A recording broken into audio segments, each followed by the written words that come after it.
Hi everyone. So today is Sunday. I can't even check up what's today's date. So how is your New Year's resolution doing, or whatever you want to call it? It's about almost end of February.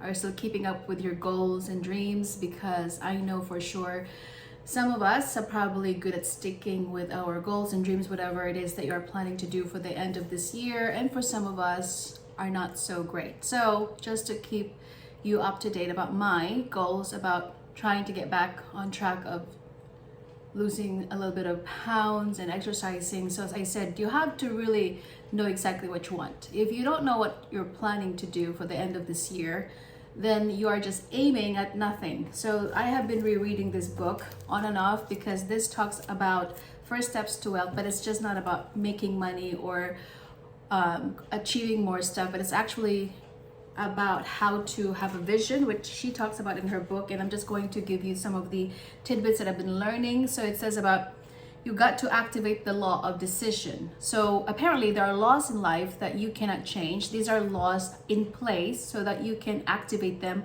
or implement them in your life. It's up to you how you use them, because laws are governed perhaps by the divine God, and this is something that you cannot really change. So decision is, I think, part of the thing that we're lacking is decision. Sometimes we are stuck with the analysis paralysis. Maybe if I should do this, someone is going to tell me I'm crazy. Or if I pursue my dreams, what are the people in my life are going to say? So these are the things that you have to tackle. Those are the reasons why sometimes we don't make a decision, because sometimes we are stuck in our head.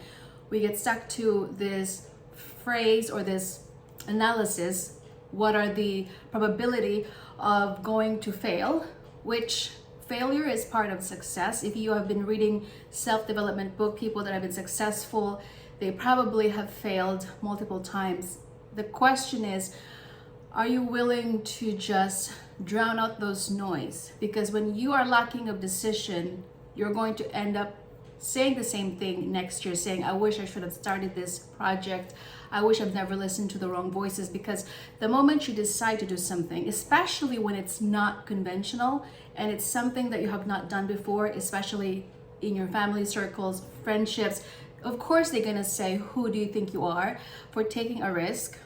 And who are you trying to prove anyway? What are you trying to prove, rather? So it's not about just tackling the decision making, because there's a lot of people, and not just people, also your own brain. It's your own resistance. There's going to be two sides of you. That part of you is going to say, yes, you can do it. I believe in you. I know that you are capable of doing this.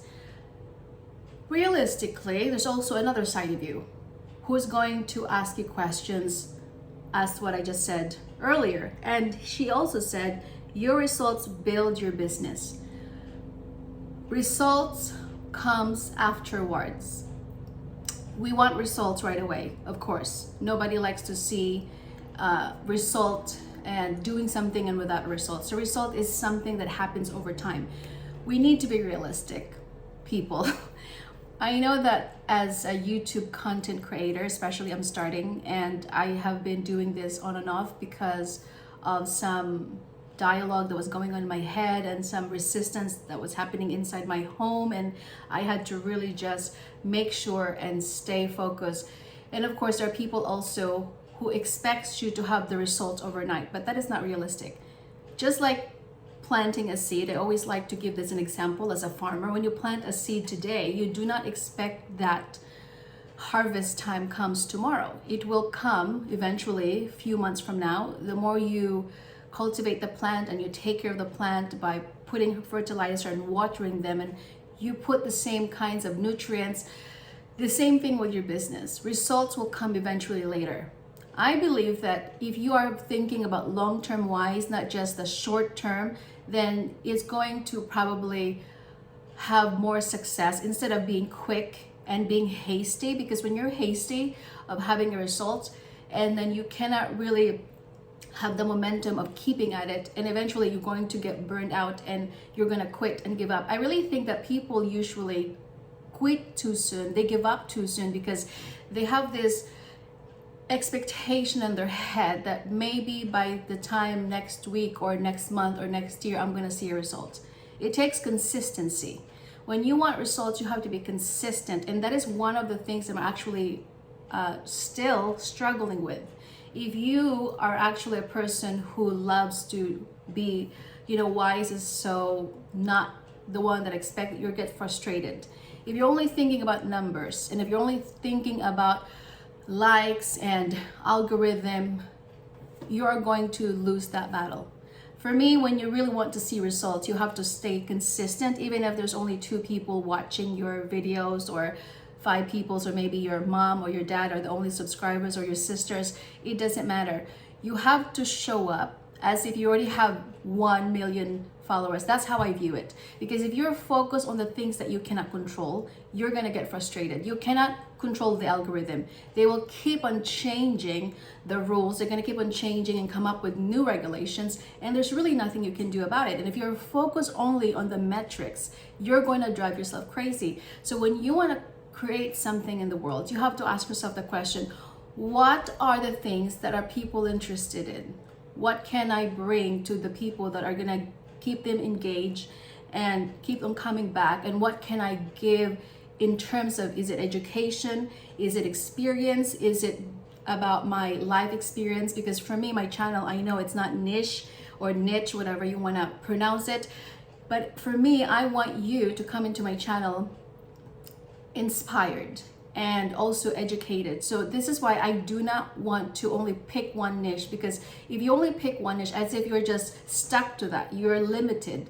That's why I like to just show you a variety of, traveling here, cooking, sharing about my clothes, sharing about my makeup, and also my life experiences, or the book that I have read, or whatever it may be that can inspire you or ignite some kind of curiosity that hopefully, due to the things that I have contributed and produced on my channel, you can learn from them, and hopefully that I can be at service to you. So it's all about not just focusing on the vanity metrics, but also creating something that you truly love, that is sustainable. Because for some people, they are going to compete with you, or they're going to say, well, this works for her, maybe it's gonna work for me. If you're not passionate about a topic, it's not going to be sustainable. You have to find something that you're really interested about and you're passionate about. You do not copy other people. Although you can get some ideas, you can get some inspiration from them, you can perhaps emulate some of those things and implement them into your own channel, but you cannot copy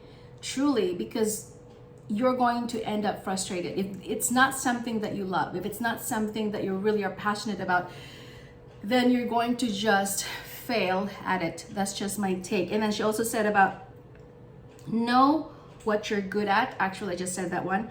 And find something people want. That's what I said. You have to figure out what can you give to your viewers, the things that your viewers probably are going to like. And food, that's why I share a lot of food and travel, because food is a universal language. Wherever you go, food, people eat every day. We eat more than 5 times a day sometimes. So this is why I always like to incorporate, recipes, the things that I grew up eating, which is Filipino dish most of the time, and start where you are. So she also talks about starting, even if you're not ready. If you're gonna wait for the right time, if you're gonna wait for the right moment, and maybe my hair is not right, or my nose has to be fixed, or I need to lose 5 pounds, and you're waiting and waiting to give you a go signal, no one is going to tell you to start. Even if you feel scared, I don't know who said it, you have to start anyway. You cannot really wait for next year, because you're never guaranteed of next year. We are never promised of tomorrow. All we have right now is today. Let's just be honest. You cannot really have a crystal ball to know whether you're going to make it tomorrow. You might not wake up tomorrow. You might be sick, or whatever the circumstance. Our life is not in our hands. We do have God, the creator of the universe, who knows exactly when your time is up on the earth. So what you have right now is today. There's always this urgency that today is the right time, and you cannot wait for tomorrow, or have your mom tell you this is the right time, or your whoever in your family. So start where you are and do something that makes a profit.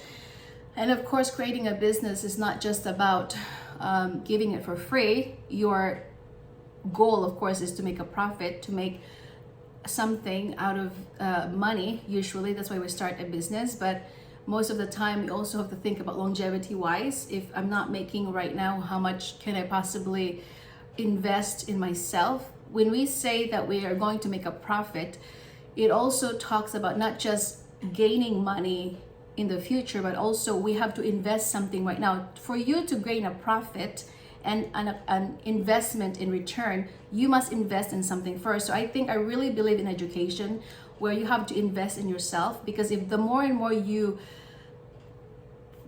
prosper in your self-development, the more and more you hone in your skills and learn about your weaknesses and your strengths and where you can develop the skills, then eventually the outcome or the profit will come eventually later on. I really believe that if you focus on what you can control, which is yourself, and you can think about what are the ways I can improve in my channel, what are the ways that I can improve in myself, eventually I think that profit is going to return to you a thousandfold, and that will come later. And also she said teachability is key to long-lasting success as an entrepreneur.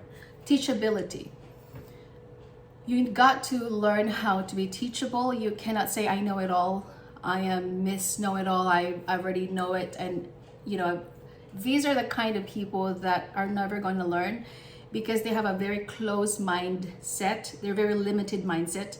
If you are a person who think you know everything, you're never going to grow. You have a very limited mindset, and you are going to be arrogant. You're going to come on as a pompous prick, thinking to yourself that I have seen it all, know it all. I'm always a student. I always look at myself as a student. I have a lot to learn every day. There's too many things to learn every day. You cannot possibly know it all.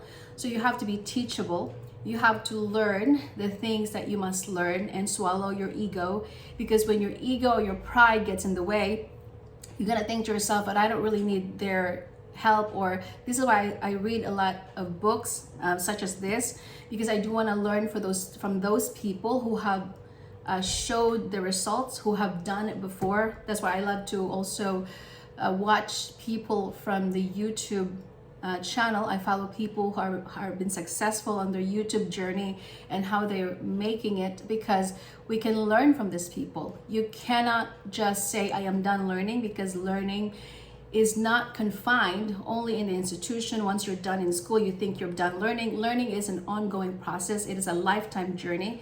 If you're gonna stop learning, you're practically dead, okay?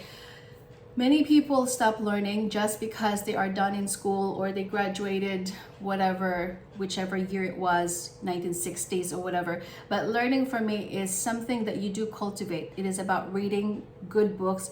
It is about being curious about the world around you, being observant, learning from the people who have done it before, listening to an educational podcast. I used to take free classes from Hillsdale. This is not sponsored, of course. There are so many resources really that you can take advantage of if you just want to take the time to learn, because when you want to be teachable, you've got to learn all the time. There's so many genres and many topics that are available to us right now. You can go to the library and you can borrow different kinds of books that will pique your interest. And the problem with us, of course, sometimes we're too lazy or we're too complacent that we think that watching TV or browsing through your social media are far valuable compared to reading a book, maybe 5 minutes to 10 minutes. It doesn't really take time. If you're not an avid reader, maybe you'll start with 5 minutes a day or 10 minutes and gradually increase that time to maybe 1 hour. As I said, teachability is not just about knowing it all, but it's about really wanting to learn from those people around you who have probably, what do you call this? I cannot think of the word right now. Who have really proven to us that we have seen the results. So you're not gonna go to a person in your family who have never done anything, right? So also be careful to those people who question you, of saying, who do you think you are? And I don't think you're gonna make it or you're gonna fail. If they have nothing to prove to you, if they haven't even written a book or they have no result, they haven't even taken a risk, these are the people that you shouldn't listen to, Be careful of who you listen to. Advices from the wrong people is going to make you also stop you from achieving the things that you do. So you have to drown out the noise. You have to sift out those people. And if you think to yourself, who are you to give me this advice? You're not even qualified, because you can't even tell me that you have done something with yourself. So you only listen to those people, as I said, who are reliable, who have proven the results, who have shown that they're actually doing something with their lives instead of just talking. Because most people that are going to give you a wrong advice are insecure. They're either lack of confidence, and these are the wrong voices that you have to recognize at the very early age. And of course, change your environment. You may not be able to change your location, but environment do matters.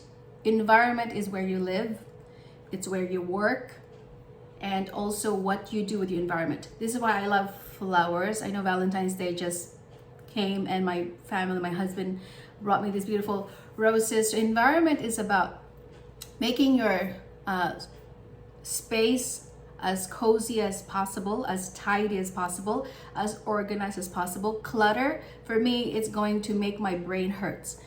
I don't know about you, but when your environment is full of clutter, full of dirt, and full of things that just makes you unable to concentrate, that's going to create detriment into your mind. And so this is why, as much as I can, I tackle some areas that I don't need, things that are laying there for such a long time, and they're just going to be a sore eye that I have to get rid of. Maybe clothes that no longer fits you, all the things that matters. Environment, not only limited to the things that you bring into your home, but also the people that you surround with. These are the things that will also make you grow. This is why I don't have people in my life, like 5 people. I go to the books, and so sometimes I would like to go to the library or a coffee shop because I want to change my environment. And sometimes I would go to a park. Environment also is going to the museums and botanical gardens, where I've shown you before. My son and I visited the Spring Preserve at Las Vegas. Funny story is that it was an accident that I found that place. My son and I were supposed to go to IKEA one day, and for some reason he gave me the wrong directions, and we ended up taking the wrong turn, and so I stumbled that place by accident. I'm pretty sure there's no such thing as an accident. I feel like God had decided to say, you got to go to this place. And so changing environment is not just booking a flight to go to Hawaii or to wherever it is, but also finding some kind of a beautiful place around your neighborhood that maybe you have not found yet. And this is why environment do matter, and going probably to a place where you feel uncomfortable, hotels that maybe you feel like I don't deserve to go there, or an expensive restaurants or an expensive clothing, because we do have this limited mindset or this poor mindset saying, well, the only rich people are only able to go there, but I'm not rich, I don't have the money. But you don't even have to spend money to be able to expose yourself to that kind of environment. You got to just be uncomfortable, even though you feel as though you don't belong there, or you don't fit to this people's category. But it's just about changing your environment. If you're going to spend your time in the places where there's too many limitations and there's too much drudgery and its ugliness, and all of these things are not even good, maybe changing your environment, going to a coffee shop or anything that is free, especially in the Las Vegas area. We're so blessed. We have so many things that this city has to offer. But if you are only going to get stuck there and telling yourself, I don't want to go there because I feel uncomfortable, I don't fit in, then you're going to end up stuck to the same thing. And that's why people do not grow. And that's why they're still stuck, because they are stuck with their own friends or their family. They think alike, they talk alike, they dress alike.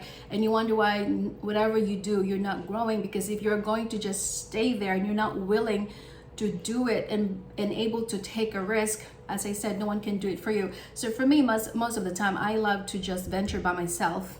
And that's no problem for me, because I have learned that no one can really motivate you except yourself. No one can push you to be out there.